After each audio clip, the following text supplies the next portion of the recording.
स्वागत है आपका हमारे इस चैनल पे। जैसा कि आपको पता है, मैं डॉक्टर एस के सिंह की बुक का वीडियो सॉल्यूशन दे रहा हूँ। इस सीरीज़ में मैं जो चैप्टर चला रहा हूँ, फिलहाल जो चैप्टर चल रही है वो है chain in profit sharing ratio. Chain in profit sharing ratio से का ये वीडियो नंबर 5 होगा। इससे पहले मैंने 4 वीडियो अपलोड किए हैं। उस तमाम वीडियो में मैंने फर्स्ट वीडियो में थ्योरी करवाया, उसके बाद क्वेश्चन करवाए, 13 तक क्वेश्चन मैंने करवा दिया उस वीडियो में। तो 13 तक क्वेश्चन कंप्लीट है। अगर आपने नहीं देखा है तो आपसे गुजारिश ये है कि पहले आप उसे देखिए, फिर आप इसे देखिएगा, नहीं तो फिर इसको समझ ना पाएंगे आप। ठीक है, तो दिक्कत आएगी, समझने में दिक्कत आएगी। तो इससे पहले सीरीज से देखेंगे ना, सीक्वेंस वाइज में देखेंगे तो उसका मजा ही कुछ अलग है। ठीक है, तो चलिए शुरू करेंगे।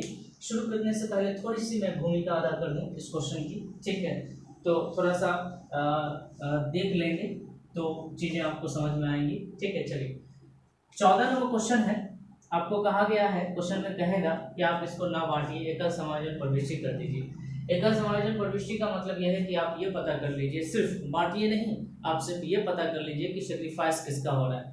जिसका सेक्रीफाइस हो रहा है ना, उसको उतना पूरा कर आप दे दीजिए। ठीक है, उतना पैसा उसको दे दीजिए। किससे लेकर दे दीजिए? तो जिसने गेन किया है। ठीक है, आप उतना लेकर दे दीजिए, लेकिन बंटवारा मत कीजिए। ठीक है, बंटवारा नहीं करने का मतलब ये है कि आप कम से कम इतना कर दीजिए कि जिसने गेन किया है उसके अकाउंट से पैसे काट कर, जिसने सेक्रीफाइस किया है जितना शेयर उसके अकाउंट में उतना पैसा जमा कर दीजिए। बाद बाकी उसको जैसे वैसे छोड़ दीजिए, उसको बंटवारा मत कीजिए। जैसे इस प्रॉफिट एंड लॉस अकाउंट में कुछ पैसे आपके पास मौजूद होंगे, जैसे प्रॉफिट में कुछ भी पैसा मौजूद है, जैसे 30,000 रुपया मौजूद है और इसका रेशियो है 2:1 है। ठीक है, आने वाला रेशियो 1:2 होगा, तो स्वाभाविक है कहीं ना कहीं किसी न किसी का शेयर कमेगा, किसी न किसी का शेयर बढ़ेगा।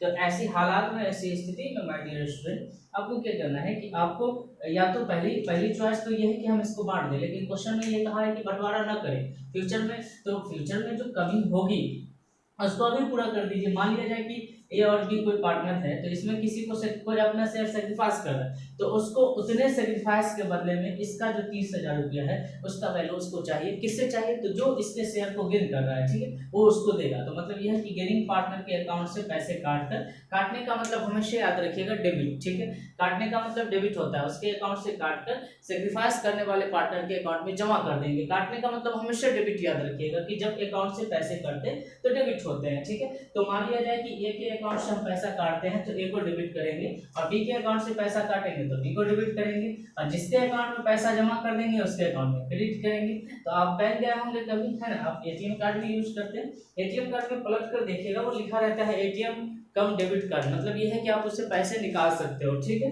बात समझ में आ रही है? आप उससे अपने पैसे माइनस कर सकते हो। सबसे पहले आप ये पता कर लो कि आपके पास सेक्रीफाइस और गेन रेशियो किसका हो रहा है। ठीक है, आपको बांटना तो है नहीं, तो बांटना नहीं है तो आपको ये पता करना पड़ेगा सबसे पहले कि सेक्रीफाइस और गेन रेशियो क्या हो जाए। फिर उतना का वैल्यू, जो भी बिजनेस में पैसा है, प्रॉफिट है, लॉस है, जितना भी प्रॉफिट है उसको कैलकुलेट करके उतने बराबर एडजस्ट करना है। ठीक है, उतने बराबर, उसको कुछ नहीं करना है, इस प्रॉफिट को कुछ नहीं करना है, उसको उसका नामो निशान नहीं होगा, सिर्फ उतना अमाउंट उसका डेबिट और क्रेडिट करेंगे through gaining and sacrificing ratio. ठीक है, तो सबसे पहले हमारा काम ये है सेक्रीफाइस और गेन रेशियो पता करना। अच्छा, उससे भी जरूरी काम ये है कि हम इस क्वेश्चन को जरा एहतियात से पढ़ें। सबसे पहले क्वेश्चन को पढ़ें। आपके स्क्रीन पर क्वेश्चन होगा, देखिएगा।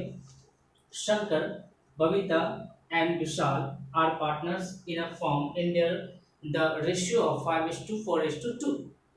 On 1st April 2019, they decided the share profit in the ratio of 4:3:2. On this date, general reserve was 34,900 and loss on revaluation assets and liability 5,200. ठीक है, आपको क्या कहा है कि पहले से पार्टनरशिप में 3 आदमी हैं, शंकर, बबीता और विशाल। ठीक है, 3 लोग हैं। तो ओल्ड रेशियो हम क्या लिखेंगे? Old ratio of Shankar, Babita and Vishal, ठीक है, बराबर 5:4:2। जब भी आपको ये रेशियो में दिख जाए तो इसको बट्टे में लिखिए। तो बट्टे में कैसे लिखेंगे? 5 ऊपर में लिखेंगे और सबको जोड़ेंगे, 5 4 9 9 2 11 नीचे में लिखेंगे, जो जोड़ है सबके नीचे में लिख देंगे। ठीक है, चलिए, तो ये रहा ओल्ड रेशियो। न्यू रेशियो की बात कर लेते हैं प्यारे बच्चों। न्यू रेशियो तीनों का दिया हुआ है, वो है 4:3:2, 4/7:9, 3/9 और 2/9 हो गया क्लियर। हम सबसे पहले शंकर का घटा कर देखते हैं कि शंकर के साथ क्या हो रहा है। शंकर का हमने घटा शंकर का हमने घटाया 5/11 4/9 एलसीएम लीजिएगा तो 11×9 = 99, ठीक है। 9×5 = 45, 11×4 = 44, ठीक है। देखिएगा ध्यान से, पहले शंकर के 45 थे, अब 44 हो रहे हैं। इसका क्या मतलब है कि शंकर ने दे दिए, शंकर ने सेक्रीफाइस कर दिया। ट्रिक क्या कहता है कि अगर आपका आंसर प्लस में आ रहा होता है, 45 में से 44 घटाइएगा, प्लस में आंसर आएगा, और प्लस में जो आंसर आएगा उसको सेक्रीफाइस करिएगा, और सेक्रीफाइस करने वाले को पैसा चाहिए, ठीक है। क्लियर हो गया। अब आपके पास बारी है शंकर की तो हो गई भाई, बबीता की बात कर लेते हैं। तो बबीता बहन जरा इधर आए, क्या है 4/11 है इसका, -3/9 है, 11×9 = 99, 9×4 = 36 और 11×3 = 35। ध्यान से देखना, पहले 36 थे, अब 33 हो रहे हैं, तो इन्होंने भी सेक्रीफाइस किया है 3/99 ऐसा सेक्रीफाइस किया, ठीक है। और क्या नाम है बबीता के बाद, विशाल।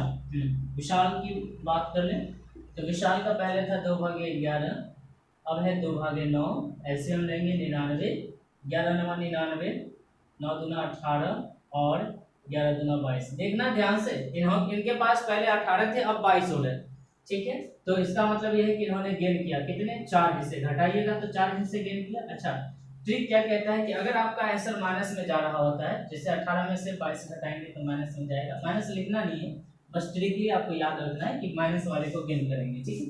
अब हमारे पास, हमको पता चल चुका है कि सेक्रीफाइस कौन कर रहा है, गेन कौन कर रहा है, ठीक है। तो इन्होंने सेक्रीफाइस किया, इन्होंने सेक्रीफाइस किया, इन्होंने गेन किया, तो ये पैसा देगा, कितना देगा, जितना गेन किया, और इसको पैसा चाहिए, कितना चाहिए, तो जितना सेक्रीफाइस किया, जितना सेक्रीफाइस किया। तो इन दोनों का जो हिस्सा होगा वो कुल मिलाकर ये देगा, ठीक है। मतलब ये 1/99 इसको पैसा चाहिए, जितना भी पैसा होगा बिजनेस में, जितना भी प्रॉफिट होगा बिजनेस में, उसका 1/99 इसको चाहिए, और 3/99 इसको चाहिए, और 4/99 ये देगा, दोनों का मिलाकर, ठीक है। तो हम क्या करेंगे, हम सिंगली हमको ये पता कर लेना पड़ेगा कि मेरे पास जो प्रॉफिट है वो अमाउंट कितना है। प्रॉफिट का अमाउंट जरा ध्यान से देखिएगा, प्रॉफिट का जो अमाउंट है प्यारे बच्चों वो कितना है। तो आपके पास जनरल रिजर्व में 34,900 रुपया है, जनरल रिजर्व में 34,900 रुपया है, और उसके बाद आपको पुनः मूल्यांकन खाते में हानि है। पुनः मूल्यांकन खाता क्या होता है सर, तो जब भी कोई रिकंस्ट्रक्शन होती है ना प्यारे बच्चों, तो बिजनेस में जितनी भी एसेट होती है, जितनी भी लायबिलिटी होती है, उसका रिवैल्यू लगाया जाता है, रिवैल्यूएशन किया जाता है, मतलब उसका दोबारा वैल्यू लगाया जाता है। तो हो सकता है पहले के जो वैल्यू थे अब के वैल्यू है, दोनों में कुछ ना कुछ अंतर आएगा, किसी किसी संपत्ति में नहीं आएगा, लेकिन किसी किसी संपत्ति में अंतर आएगा। तो उससे जो प्रॉफिट और लॉस होगा ना, तो उसको पार्टनरों के बीच में इकट्ठे बांटेंगे, और उस अकाउंट का नाम है profit and loss adjustment account या रिवैल्यूएशन अकाउंट। मैंने थ्योरी में इस टॉपिक को बहुत अच्छे से समझाया है, आप उस वीडियो को जरूर देखिएगा। चलिए आगे बढ़ेंगे। तो हम ये बात करना चाह रहे हैं कि आपके पास फाइनली प्रॉफिट कितने हैं, ठीक है। तो अमाउंट तो आपको पता चल गया कि अमाउंट पता करना होगा सबसे पहले, ठीक है।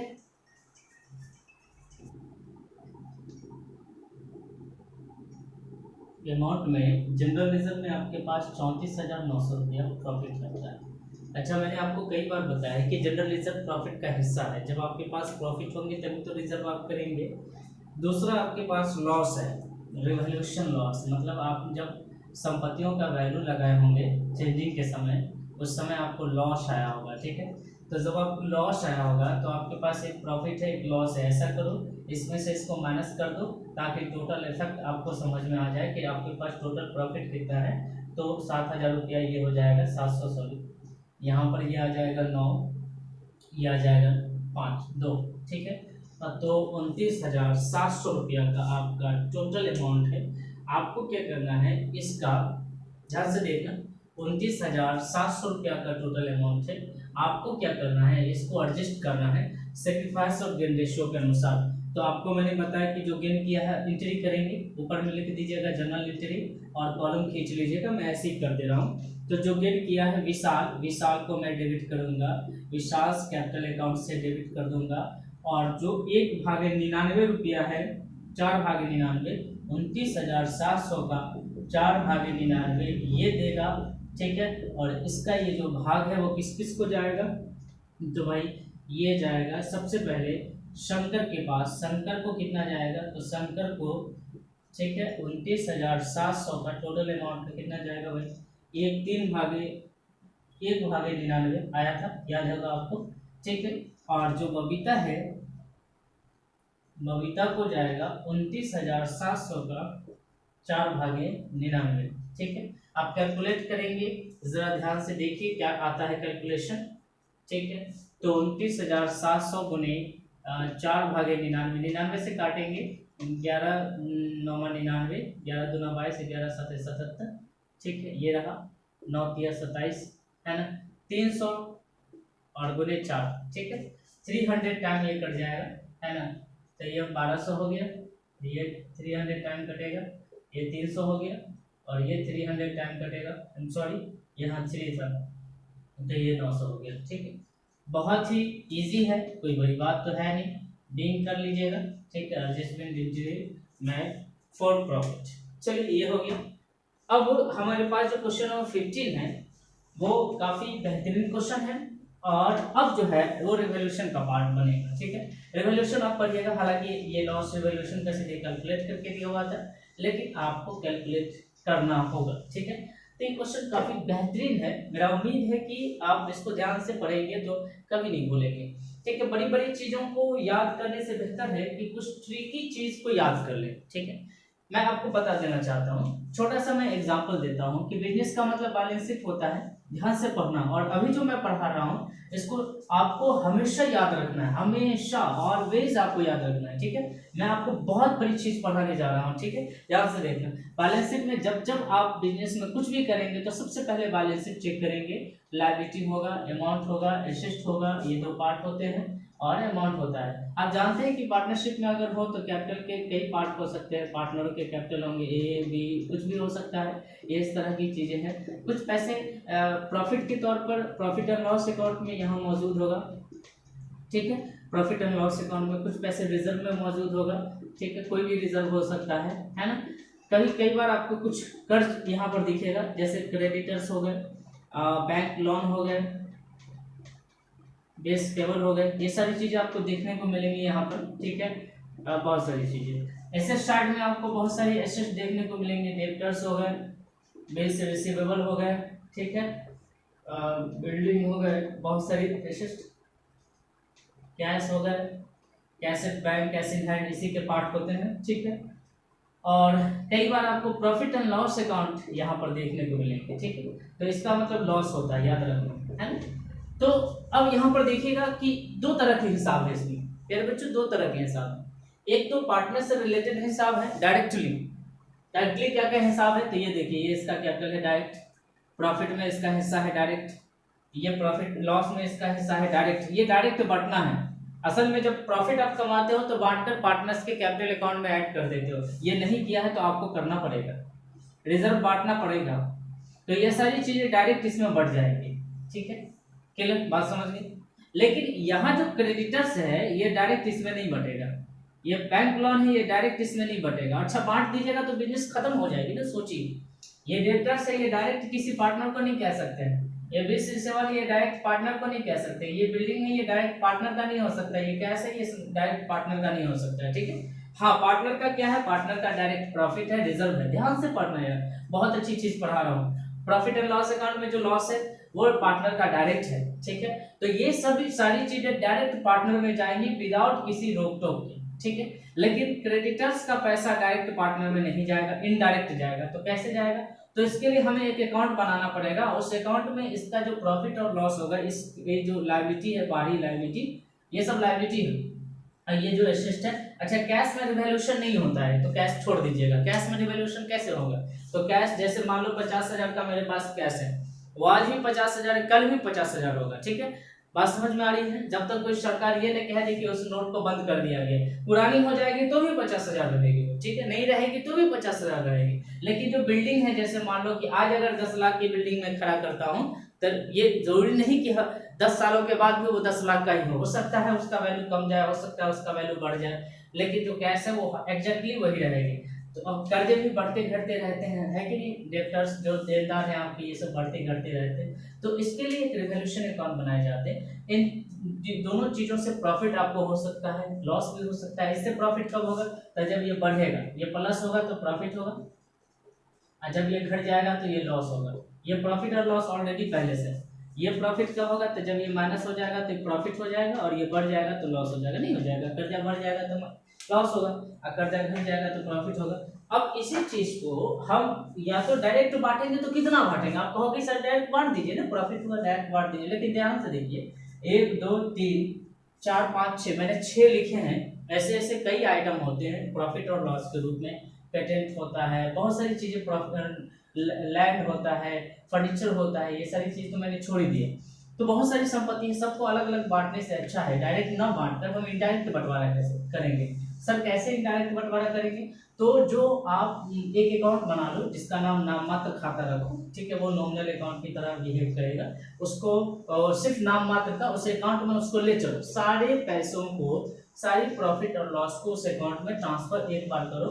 पहले प्रॉफिट को ट्रांसफर करो, फिर लॉस को ट्रांसफर करो इकट्ठे, और उसके बाद इकट्ठे उसमें बांटो। जैसे मान लो कि मैंने टोटल प्रॉफिट में ट्रांसफर किया 50,000, टोटल लॉस में ट्रांसफर किया 20,000 रुपया, तो इकट्ठे मेरा जो प्रॉफिट निकल कर आएगा वो 30,000, और इकट्ठे हम इसे बांट देंगे पार्टनर के बीच में। बात समझ रहे हैं? कितनी छोटी सी बात है। तो इसका एंट्री क्या करेंगे? इसका अकाउंट भी बनेगा, इसका एंट्री भी हमको करना पड़ेगा। तो एंट्री क्या करेंगे? एंट्री करने के लिए मैंने आपको थ्योरेटिकल पार्ट में सारी चीज बताया, हम एंट्री सीधे कर देते हैं। प्रॉफिट जब जब होगा, ट्रिक याद रखना कि जब जब प्रॉफिट होगा, है ना, रिवैल्यूएशन अकाउंट प्रॉफिट के लिए क्रेडिट होगा, और लॉस जब जब होगा, रिवैल्यूएशन अकाउंट लॉस के लिए डेबिट होगा। ठीक है, बात समझ में आ रही? और बाकी चीजें आप ऊपर नीचे, अगर रिवैल्यूएशन अकाउंट क्रेडिट हो रहा है तो बाकी जो लॉस का आइटम है वो डेबिट में, और रिवैल्यूएशन अकाउंट अगर डेबिट हो रहा है तो बाकी जो लॉस की चीजें वो क्रेडिट में। ठीक है, बहुत आसान है, बस इतना सा ट्रिक आपको याद रखना है। बाकी लास्ट में हम लोग इसको बैलेंस कर देंगे, हमारा प्रॉफिट और लॉस फाइनल आ जाएगा। उसको ऑल रेशियो में बांटेंगे, जब जब बंटवारा की बात आएगी ऑल रेशियो का ही यूज करेंगे, टेंशन लेने की आवश्यकता नहीं। चलिए आगे बढ़ते हैं। तो 15 नंबर क्वेश्चन आपके सामने, उसे ध्यान से पढ़िए। सी और डी एक लाभों को विभाजन समान रूप में करते हैं। भविष्य में वो लाभों को 3 अनुपातों में बांटेंगे, और इस उद्देश्य के लिए संपत्ति और दायित्वों का पुनः मूल्यांकन किया गया है। नीचे में कुछ बातें दी गई है। भवन के मूल्य 40,000 बढ़ जाएंगे, ठीक है? जैसे बिल्डिंग है वो अब 40,000 बढ़ जाएगा।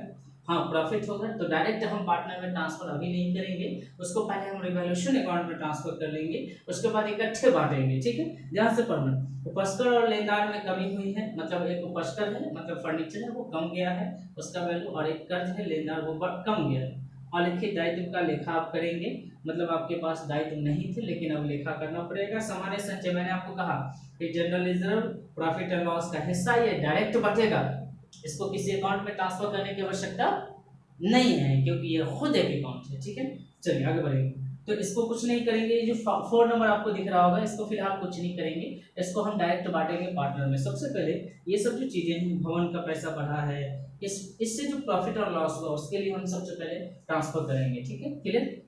तो हम लोग ऊपर में जनरल मटेरियल लिख देते हैं। फर्स्ट एंट्री हम लोग कर लेते हैं प्रॉफिट के लिए। प्रॉफिट जहां जहां होगा वो सबको ट्रांसफर कर दीजिए, और प्रॉफिट के लिए रिवैल्यूएशन अकाउंट क्रेडिट में जाएगा। प्रॉफिट के लिए रिवैल्यूएशन अकाउंट कहाँ जाएगा? क्रेडिट में जाएगा। तो जहां जहां प्रॉफिट हुआ है वो सबको डेबिट में लिखिए। बिल्डिंग बढ़ गया है तो बिल्डिंग का जो वैल्यू आपका बढ़ा है, जितना बढ़ा है उसी को, ये नहीं कि टोटल जितना बढ़ा है 40,000 बढ़ा है उसको लिख दीजिए। उसके बाद देखिएगा, मैं अभी मिटा दे रहा हूँ, मैं सिर्फ समझाने के लिए लिख रहा था। उपस्कर कम गया है तो जो फर्नीचर कमा है उससे आपको लॉस होगा। मैं सिर्फ प्रॉफिट का एंट्री कर रहा हूँ, लॉस का नहीं। ठीक है, लॉस का एंट्री मैं बाद में करूंगा। और लेनदार जो कम गया है उससे आपको प्रॉफिट होगा। बात समझिए, एसेट कम जाए तो क्या होगा? एसेट अगर आपका कम रहा है तो ये लॉस होगा, लेकिन आपका लायबिलिटी मतलब एक क्रेडिटर्स कह रहा है कि कम पैसा देना, तो प्रॉफिट होगा कि नहीं होगा बताना? तो ये प्रॉफिट होगा। तो क्रेडिटर्स से आपको प्रॉफिट हो रहा है। हाँ, तो ठीक है भाई, पैसे दिए हुए हैं, दूसरे कॉलम में लिखा हुआ ये बात 2,000 रुपया। उसके बाद देखिएगा, अलिखित दायित्व का लेखा करना है, इससे भी लॉस होगा।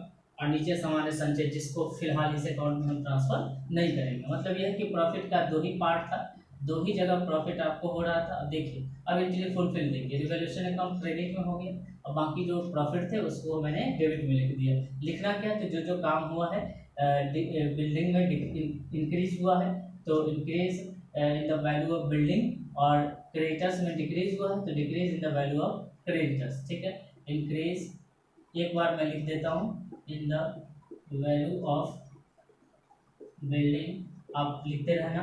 ठीक है, and decrease in the value of creditors, यह लिख दिया मैंने। तो जो प्रॉफिट आपको हुए लायबिलिटी से, एक बिल्डिंग से प्रॉफिट हुआ, एक लायबिलिटी से प्रॉफिट हुआ, आपने ये कर दिया। अब लॉस के ट्रांसफर करेंगे किस अकाउंट में, रिवैल्यूएशन। तो जब हम लॉस को ट्रांसफर करेंगे तो रिवैल्यूएशन अकाउंट को डेबिट में लिखेंगे और बाकी जो लॉस का आइटम है अगर डेबिट में रिवैल्यूएशन अकाउंट है तो बाकी लॉस के आइटम नीचे आ जाएंगे।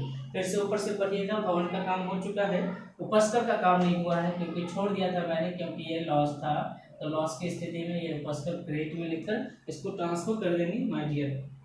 आगे बढ़ते हैं। अलिखित दायित्व का लेखा आपको करना है अनरिकॉर्डेड लायबिलिटी। सर ये क्या होता है, तो अनरिकॉर्डेड लायबिलिटी का मतलब होता है कि अभी तक ये लायबिलिटी आपके रिकॉर्ड में नहीं था, लेकिन जब आप रिकॉर्ड करेंगे तो आप बताएं मुझे लॉस होगा कि प्रॉफिट होगा। ऑब्वियसली लॉस होगा। ठीक है, लॉस लायबिलिटी रिकॉर्ड कर रहे हैं तो भाई लॉस तो होना ही है ना। टोटल अच्छा यहाँ टोटल मैंने नहीं किया था, टोटल 42,000 रुपया होता है, यहाँ पर टोटल 6,000 रुपया होता है। मैंने जो रिवैल्यूएशन का काम था वो मैंने कर दिया। जो रिवैल्यूएशन संपत्ति और लायबिलिटी, दो ही एंट्री आपको पास करने हैं हमेशा। ठीक है, अलग अलग नहीं करने हैं, दो ही एंट्री पास करने। एक बार प्रॉफिट जहाँ जहाँ होगा उसको ट्रांसफर कर लीजिए, एक बार लॉस जहाँ जहाँ होगा उसको रिवैल्यूएशन अकाउंट में ट्रांसफर कर। दो ही बात होनी है, प्रॉफिट होगा या लॉस होगा। सर न प्रॉफिट होगा न लॉस होगा तो काहे इसमें ट्रांसफर करिएगा, कुछ मत करिएगा उसको। ठीक है, जहाँ पर न प्रॉफिट हो न लॉस हो तो उसको कुछ नहीं करना, वैसे ही छोड़ देना। बात समझ में आ रही, दो बात तो समझना है।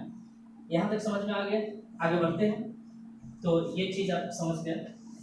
अब क्या करना है सर, अब कुछ नहीं करना, बैलेंस कर दो, बैलेंस कर दो। तो 36,000,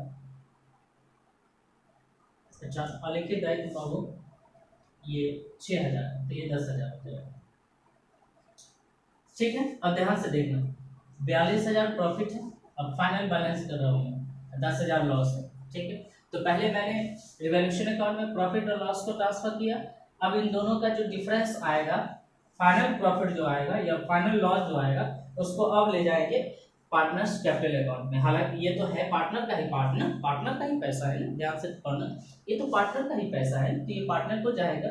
तो ये डायरेक्ट ना जाकर इनडायरेक्ट जा रहा है। कैसे, पहले हम प्रॉफिट को रिवैल्यूएशन में लाए, लॉस को रिवैल्यूएशन में लाए और अब बैलेंस करेंगे। ठीक है, अब देखना टोटल प्रॉफिट कितना था, 42,000, टोटल लॉस कितना है, 10,000, क्या बचेगा आपके पास, सर प्रॉफिट बचेगा। कितना बचेगा सर, 32,000 बचेगा। 42 में से 10,000 माइनस करिए, 32,000 बचेगा। माइनस नहीं करने आता है तो करके दिखाता हूँ। 42,000 का कोई टेंशन लेना, ठीक है, मैं हूँ ना। 32,000 रुपया आएगा, हाँ लीजिए, कर दिया। ठीक है, तो ये जो 32,000 रुपया इसको प्रॉफिट को, ये 32,000 प्रॉफिट है, समझना प्रॉफिट है, इसको ट्रांसफर करना है पार्टनर्स कैपिटल अकाउंट में। सब कैसे करेंगे, कुछ नहीं करना, बहुत इजी है। मैंने आपको फर्स्ट वीडियो में समझाया कि जब प्रॉफिट का डिस्ट्रीब्यूशन आप करेंगे तो पार्टनर जाएगा क्रेडिट में। प्रॉफिट डिस्ट्रीब्यूशन के लिए पार्टनर क्रेडिट में जाएगा, ये ट्रिक है। ठीक है, तो प्रॉफिट डिस्ट्रीब्यूशन के लिए पार्टनर को क्रेडिट में लेंगे। तो कहाँ से प्रॉफिट डिस्ट्रीब्यूट कर रहा है, तो इस अकाउंट से डिस्ट्रीब्यूट कर रहा है, तो इसको डेबिट में लेना होगा। ठीक है, तो रिवैल्यूएशन अकाउंट डेबिट, और पार्टनर हमेशा जब भी प्रॉफिट लेगा क्रेडिट में आकर लेगा। बात समझना, क्रेडिट में आकर प्रॉफिट ले रहा हूँ। ठीक है, तो क्रेडिट में पार्टनर को रखेंगे, सिंहासन तैयार करेंगे क्रेडिट में। तो अगर क्रेडिट में पार्टनर आ जाएगा तो इस अकाउंट का जो बैलेंस हम ट्रांसफर करें वो अकाउंट डेबिट में आ जाएगा। ठीक है, 32,000, छोटी छोटी बातों को याद रखेंगे। तो पार्टनर की जो नाम है वो नाम मैं दे दूँ सीज कैपिटल अकाउंट, सीज लिख देंगे, सीज कैपिटल अकाउंट, और उसके बाद दूसरा पार्टनर का नाम है डी, डी कैपिटल अकाउंट। क्या बच्चों, ये ओल्ड रेशियो की कमाई है और ओल्ड रेशियो में बटेगी। 32,000 बराबर बराबर बांटेंगे तो 16,000, ओल्ड रेशियो बराबर है, इक्वल है। ठीक है, न्यू रेशियो में मत बांट देना, खुले से भी ऐसा काम न करना। ठीक है, तो ये रहा आपकी संपत्ति और लायबिलिटी में जो कमी या वृद्धि थी उसको मैंने बांट दिया। ठीक है, अब तो 3 एंट्री याद रखना है हमेशा, रिवैल्यूएशन के लिए 3 एंट्री करने हैं। जब आपको प्रॉफिट होगा तो ये एंट्री, लॉस के लिए ये एंट्री, अब फाइनल प्रॉफिट और लॉस को जब हम ट्रांसफर करेंगे रिवैल्यूएशन पार्टनर को, तो ये एंट्री अगर लॉस होगा तो लॉस के लिए पार्टनर डेबिट में आएंगे और ये रिवैल्यूएशन क्रेडिट में आ जाएगा। अच्छा, अब यहाँ देखिए प्रॉफिट के लिए, इसका मतलब ये है कि यहाँ जो प्रॉफिट बच रहा था इसको आपने पार्टनर को ट्रांसफर किया, तो ये प्रॉफिट की जगह पर, ये प्रॉफिट का जगह क्रेडिट है ना, समझना ये भी लॉजिक है, ये प्रॉफिट का जगह क्रेडिट है तो पार्टनर इस जगह पे आ जाएगा, ये खिसक कर ऊपर चला जाएगा। ठीक है, मतलब ये है कि हमारे पास ये 32,000 42,000 यहाँ पर है मौजूद, इसमें से ये डेबिट वाला 10,000 कर गया, 32,000 बचा।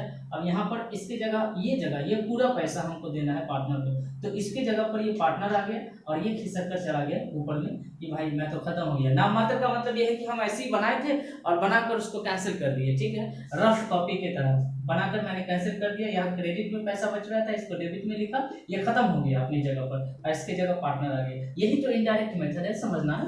इनडायरेक्टली मैंने यहाँ ट्रांसफर किया, यहाँ ट्रांसफर किया, अब इस तरह मैंने जुगाड़ बैठाया कि यह खत्म भी हो जाए और इसकी जगह पार्टनर ले ले। ठीक है, कुछ नहीं, अब छोटी छोटी बातें हैं, याद रखिएगा। इतनी बातें आपको नहीं समझ में आ रही, कोई दिक्कत नहीं, आप याद रखिएगा। प्रॉफिट के लिए क्रेडिट, लॉस के लिए डेबिट, और पार्टनर को जब ये प्रॉफिट मिलेगा तो पार्टनर क्रेडिट में आ जाएगा, ये रिवैल्यूएशन डेबिट में चला जाएगा। बस इतनी सी बात, 3 बातें याद रखेंगे।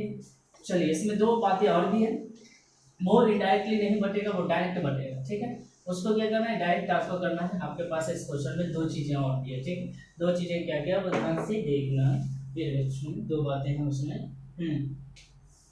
तो एक चीज है जनरल रिजर्व, चौथा एंट्री होगा आपके लिए, जनरल रिजर्व को ट्रांसफर करेंगे। ठीक है, और दूसरा यह है कि प्रॉफिट एंड लॉस अकाउंट का डेबिट बैलेंस है, ध्यान से पढ़ना। जनरल रिजर्व प्रॉफिट का पार्ट होता है, तो प्रॉफिट जब भी लेगा पार्टनर क्रेडिट में आकर लेगा, तो पार्टनर को फिर मैं क्रेडिट कर रहा हूँ क्योंकि मैं उसको प्रॉफिट दे रहा हूँ। ध्यान से देखना, चीजें समझ में आनी चाहिए। दीज कैपिटल अकाउंट, ठीक है, तो 40,000 का जनरल रिजर्व है। सर जनरल रिजर्व प्रॉफिट है क्या? हाँ बेशक है, जब आप प्रॉफिट कमाओगे तभी तो रिजर्व करोगे, नहीं प्रॉफिट कमाओगे तो रिजर्व कैसे करोगे? लॉस की स्थिति में कौन सा रिजर्व करता है? ठीक है कि नहीं। 5.3 क्या होगा, ये डेबिट बैलेंस, डेबिट बैलेंस के लिए लॉस होता है। डेबिट बैलेंस क्या होता है? लॉस होता है। डेबिट बैलेंस जब लॉस लेगा पार्टनर तो पार्टनर डेबिट में आएगा। आ जाओ भाई, है ना, बहुत मैंने समझाया है डीपली इस चीज को फर्स्ट वीडियो में, सेकेंड वीडियो में। आपसे गुजारिश है कि उसको जरूर देखो, ठीक है। ये सब चीज़ हमेशा काम देगा, ये सब चीज़ बेसिक है, आगे कहीं पर दिक्कत नहीं होगी। ठीक है, 10,000 है, 20,000 है, 10,000 क्या होगा। ठीक है, चलिए 15वां क्वेश्चन आपका कंप्लीट हो गया। ध्यान से देखिए, सारी चीज काम मैंने कर दिया इसमें। चलिए हो गया, आगे 16वां क्वेश्चन। क्वेश्चन नंबर 16 आपके सामने, ध्यान से मैं भी पढ़ के आपको समझाऊंगा, क्योंकि क्वेश्चन आप नहीं समझेंगे तो आंसर को समझने का कोई मतलब नहीं बनता। आंसर कैसे समझेंगे? जो बच्चा क्वेश्चन नहीं समझेगा वो आंसर कैसे समझेगा, है? चल तो चलते हैं। क्वेश्चन क्या कहता है, ध्यान से देखना। क्वेश्चन कहता है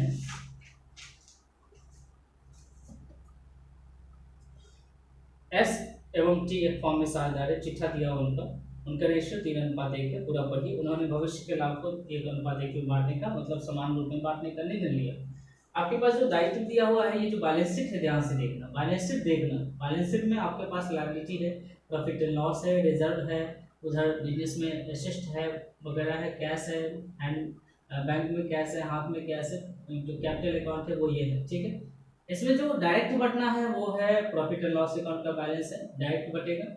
रिजर्व डायरेक्ट बटेगा। ठीक है, उसके बाद नीचे में कुछ बातें कहा है कि ये जो संपत्ति और लॉस की लायबिलिटी है, इसका वैल्यू कभी डायरेक्ट नहीं बढ़ता है। ठीक है, उसको उसमें अगर कहीं कमी या वृद्धि हो रही है उसको ले चलेंगे पहले रिवैल्यूएशन अकाउंट में, ढंग से कैलकुलेट करेंगे, फिर उसको ट्रांसफर करेंगे पार्टनर को। ठीक है, तो इसमें क्या क्या करना क्या है, तो इसमें आपको करना है पुनर्मूल्यांकन खाता बनाना, ओनली पुनर्मूल्यांकन का काम करना है। ठीक है, ओनली पुनर्मूल्यांकन खाता बनाना है आपको, बड़ी अच्छी बात है।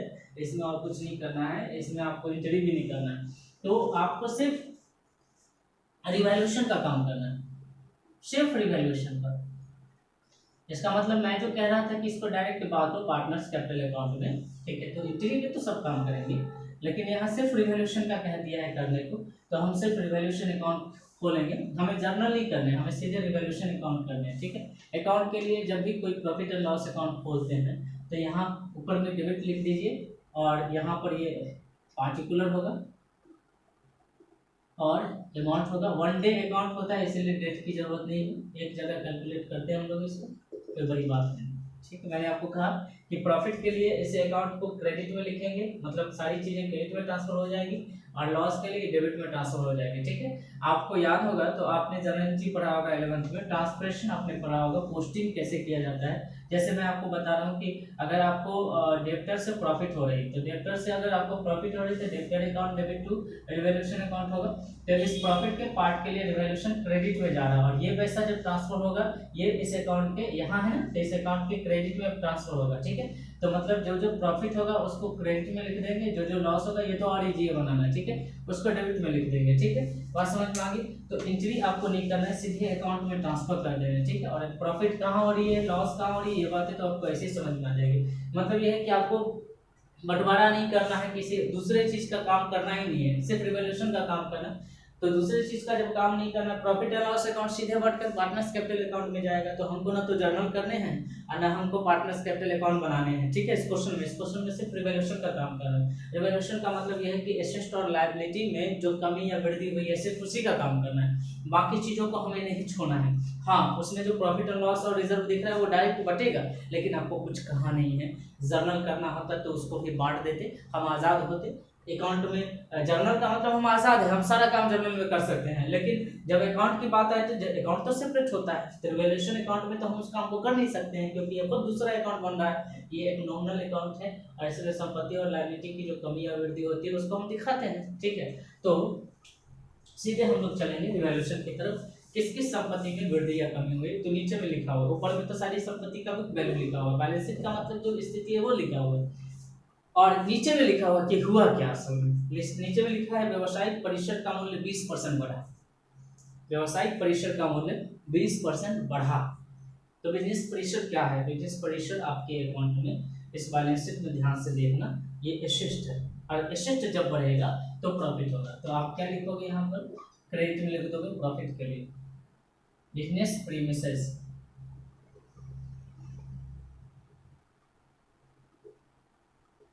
1,00,000 का 20% बढ़ा, तो जितना बढ़ा उतने प्रॉफिट हुआ। कुछ बच्चा क्या करेगा कि 20% जोड़ के फिर इसमें जोड़ के फिर यहाँ दिखाएगा, अरे भाई जितना बढ़ा उतने ना प्रॉफिट होगा, तो कितना होगा 20,000 आपका प्रॉफिट हुआ। क्लियर हो गया, उसके बाद आगे बढ़िए। रहतिया एवं उपस्तर को 10% घटाया गया, मतलब स्टॉक को घटाया गया और फर्नीचर को घटाया गया।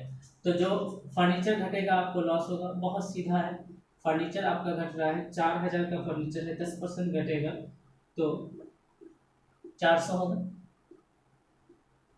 ठीक है, उसके बाद स्टॉक है 80,000 का 10% घटेगा तो 800 होगा, है ना, मजा आ रहा होगा। नहीं 8,000 समझ रहे बाबू। चलो आगे बढ़े। संदेहात्मक ऋण के लिए पुस्तकीय ऋणों पर 5% का संचय करें। सर ये होता क्या है, मैं बहुत अच्छे से समझाना चाहता हूँ, बहुत सारे बच्चे इसको नहीं समझते। जब आप बिजनेस करते हो तो आपके कुछ कस्टमर बनते हैं, ठीक है, और सारे कस्टमर आपसे नगद सामान नहीं लेते हैं, कुछ कस्टमर उधार लेते हैं। ठीक है, उन्हीं उधार लेनदार, उन्हीं उधार दो मतलब कस्टमर को आप डेब्टर्स कहते हैं या बुक डेब्ट्स कहते हैं। ठीक है, कई बार क्या होता है कि हमें संदेह होता है, हम उतना पैसा पहले से ही माइनस करके चलते हैं कि इतना पैसा हमारा मार्केट में डूबे। ठीक है, और हर बिजनेसमैन के साथ ये कहानी है। ठीक है, हर बिजनेसमैन का पैसा डूबता है, थोड़ा बहुत तो डूब ही जाता है। तो जो संदेह है कि मेरा पैसा नहीं आने वाला है, बिजनेसमैन तो बिजनेसमैन है, ठीक है, वो डाकू तो है नहीं, वो कोई गैंगस्टर तो है नहीं कि जाकर कस्टमर का खून कर देगा कि भाई मेरा पैसा वापस कर दो। बहुत होगा तो दो तगादा किया जाएगा, नहीं करेगा तो क्या करेगा, कुछ पैसे को ऐसे ही छोड़ दिया जाता है मार्केट में, जाओ ले जाओ, लेकिन अगली बार दुकान पर मत आना। ठीक है, तो ऐसे कस्टमर जिनकी हम मेरा पैसा डूब सकता है। अब सोचिए कि मेरा पैसा डूब सकता है तो प्रॉफिट तो नहीं होगा ना, मेरा पैसा डूब रहा है ना, मेरा पैसा डूब रहा है मुझे प्रॉफिट होगा, ऐसा थोड़ी होता है। मेरा पैसा डूब रहा है तो मुझे लॉस होगा, और उसी लॉस को मैं लिखूंगा प्रोविजन फॉर डीडी। जब कुछ नजर ना आए ना तो क्वेश्चन में जो लिखा हो उसको पढ़िए और लिख दीजिए फॉर डीडी। डीडी का मतलब डाउटफुल डेब्ट्स, मेरा डेब्ट्स है, मेरा बकाया है, लेकिन डाउट में है कितना पैसा लॉस होगा। अब आप कहोगे कि सर कभी मिल जाए तो तो जब ऐसे लॉस को मैंने यहाँ क्रिएट कर दिया कि मैंने इतना मानकर चला कि मेरे बिजनेस को इतना लॉस होगा, अगर ये पैसा वापस आ जाता है तो हम अगली बार इसको प्रॉफिट में शो कर लेंगे। ठीक है, मैं मानकर चल रहा हूँ कि पैसा लॉस हो रहा है, इतना मानकर चला जाता है बिजनेस में। कई बार आप देखेंगे कुछ बिजनेसमैन नहीं मानते, कुछ बिजनेसमैन मानते हैं, तो जहां मानते हैं वहां पे करना है इस काम को। ठीक है, तो बुक डेप्थ जो है वो मैं देख रहा हूँ 64,000 रुपया का, एक बार अमाउंट मिला लो, हाँ 64,000 का। तो 64,000 का 5%,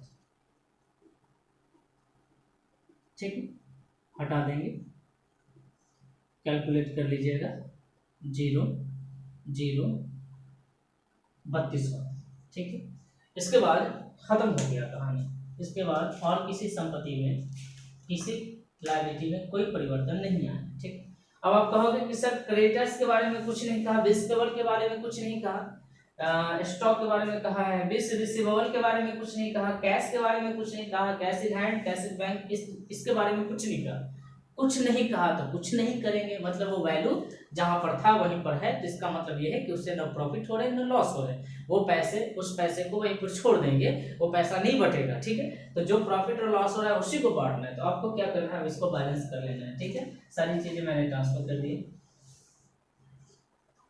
बंटवारा कैसे करते, अकाउंट क्लोज करने आता होगा आपको, हम जोड़ते हैं या हम देख लेते हैं किस साइड ज्यादा बड़ा है। ठीक है, और देखिए ध्यान से, इस साइड में ज्यादा है तो ज्यादा वाले को आप ले आते हैं दोनों तरफ, जोड़ के यहाँ ले आएंगे। ध्यान से देखना, कुछ बच्चे क्या करते हैं दोनों तरफ दोनों को ऐड करके, वो नहीं करना, ज्यादा में से कम को घटाना है। ठीक है, तो अब इसमें से देखिए 20,000 में से 8,000 घटाएंगे, 12,000 बचेगा, 12,000 में से 3,000 घटेंगे, 9,000 बचेगा, 9,000 में से 600 घटाएंगे तो 8400 बचेगा। ठीक है, तो आपका जो प्रॉफिट होगा, अच्छा ये है क्या, तो प्रॉफिट है। ध्यान से देखना कि प्रॉफिट बढ़ने के लिए डेबिट में आ रहा है। मैंने आपको कहा भी था कि जब प्रॉफिट क्रेडिट वाले इसको बांटिएगा तो डेबिट में आ जाएगा, तो इसका मतलब ये है कि अकाउंट खत्म हो जाएगा।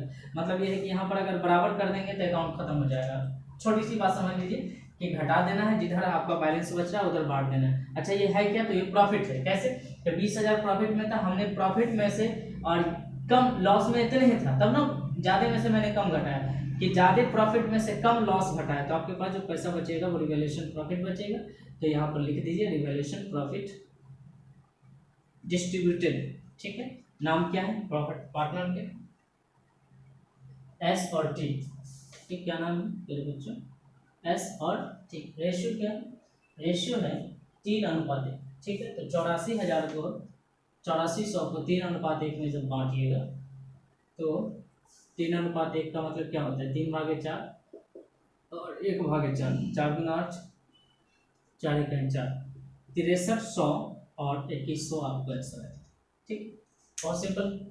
हमें प्रॉफिट को भी बांटना है, रिजल्ट को भी बांटना चाहिए था। ठीक है, लेकिन तब जब हम जर्नल करने के लिए स्वतंत्र होते इस क्वेश्चन में, तब जब हम पार्टनर्स कैपिटल अकाउंट हमको डायरेक्ट बनाना पड़ता तो डायरेक्ट हम ट्रांसफर कर दे, वो पार्टनर का पैसा वो डायरेक्ट बटेगा। ठीक है, लेकिन पार्टनर से रिलेटेड ना तो हमको जर्नल करने थे इस क्वेश्चन में, ना ही हमको अकाउंट बनाने थे, इसलिए मैंने इसको छोड़ दिया। मुझे सिर्फ रिवैल्यूएशन अकाउंट बनाने के लिए कहा गया था, मैंने रिवैल्यूएशन अकाउंट बना दिया। दूसरी बात, रिवैल्यूएशन अकाउंट का दूसरा नाम profit and loss adjustment account है, कभी मिस मत करना। ठीक है, इस बात को कभी मिस मत करना। राइट, समझ में आ रहा होगा। तो ये टॉपिक है, तो थोड़ा सा वीडियो लंबा हो रहा है, तो आपसे गुजारिश है, 3 क्वेश्चन मैंने करवाए हैं, 14, 15 और 16। ठीक है, अच्छे से वीडियो को वॉच करिए और नोट करें। ठीक है, फेयर बनाइए, रिवीजन करिए, एक अच्छे स्टूडेंट बनिए। ठीक है, जब तक आपके अंदर एक अच्छे स्टूडेंट की लक्षण नहीं पैदा होगी, ठीक है, तब तक आप सफल नहीं हो सकते। तो सफल होने के लिए सबसे जरूरी यह है कि आप एक अच्छे स्टूडेंट की जो रणनीति होती है, जो तरीका होता है पढ़ाई करने का, ठीक है, वो पढ़ता है, पहले रफ करता है, फिर फेयर करता है। कई बार क्या होता है कि जब हम बड़े हो जाते हैं तो हमको लगता है कि बच्चों की तरह मैं क्या करूं, ठीक है, मैं रफ भी करूं, फेयर भी करूं, एक कॉपी लेके चले स्कूल चले। नहीं, आप बच्चे हैं, या बात जान लीजिए कि आप बच्चे ही हैं। जहाँ पर आप तैयारी कर रहे हैं, जहाँ आप स्टार्टिंग आपने किया है, उसके लिए आप बच्चे हैं और आपको फिर से वही एफर्ट लगाने पड़ेंगे जो आप पहले लगाते थे। ठीक है, यह कतई नहीं समझना है कि हम बहुत बड़े हो गए हैं पढ़ाई के मामले में। जब भी हम कोई चीज़ नहीं स्टार्ट करेंगे उसके लिए हम बच्चे होंगे और हमको फिर से वही उसी क्रिएटिव तरीके से हम मुझे वही काम करने हैं जो मैं करता आया हूँ बचपन से। ठीक है, तो जो बच्चे भटक जाते हैं वो इसी वजह से भटक जाते हैं कि वो अपने आप को बच्चों से अलग कर लेते हैं। ठीक है, आप बच्चे हैं, इस बात को ध्यान में रखना है। आपको पढ़ना है उसी तरीके से पढ़ना है, उसी फोर्स से पढ़ना है, उसी लालसे से पढ़ना है, उसी तरीके से मेहनत करनी है जो आप पहले 10वां में करते रहे होंगे। आप उसी तरीके से आपको करना है। सिक्स में, 8 में, 4th में, 5th में आप बच्चे से जो करते आए हैं, फेयर करते आए हैं, है ना, कलरफुल फेयर, है ना, प्यार से पढ़ाई, वो सब आप करें। ठीक है, क्लियर।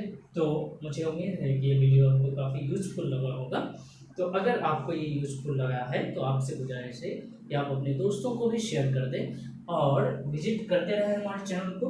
इसके अलावा जो चैप्टर को वीडियो आएंगे उसमें हम लोग 17 नंबर क्वेश्चन से करेंगे और भी क्वेश्चन करवा देंगे ताकि इस चैप्टर से जितने भी क्वेश्चन पूछे जाते हैं कहीं पर कोई मिस ना हो। अब रिवोल्यूशन अकाउंट की बात हमेशा याद रखेंगे। अकाउंट जब हम बनाएंगे तो इस तरह का कॉलम खींचेंगे, प्रॉफिट को इस साइड, लॉस को इस साइड। ये बहुत इजी है समझने के लिए। ना हो तो एक फॉर्मेट खींचिए, इस फॉर्मेट को अपने स्टडी रूम में लगा दीजिए कहीं पर। ठीक है, ताकि ये आपकी नज़र में हमेशा रहे। एक बात और कि आपकी बुक में बहुत सारी बातें लिखी रहती है, बहुत अच्छी अच्छी बातें लिखी रहती है जिसको टीचर पढ़ाता भी नहीं है या समझा नहीं पाता है, उसके पास समय नहीं होता है। तो आपसे गुजारिश है कि आप पीछे में जो लिखा रहता है, ठीक है, या एग्जाम्पल्स बने हुए हैं तो उसे आप ध्यान से देखिए, उसे पढ़िए। ठीक है, उसको पढ़ने के बाद आपको समझ में आएगी कि बहुत सारी चीज़ें हैं जो लोग नहीं बता पाते हैं। ठीक है, तो और भी चीज़ें आपकी क्लियर होंगी।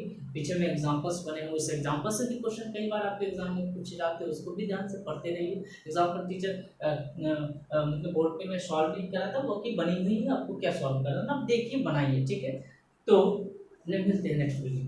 Bye bye. ठीक।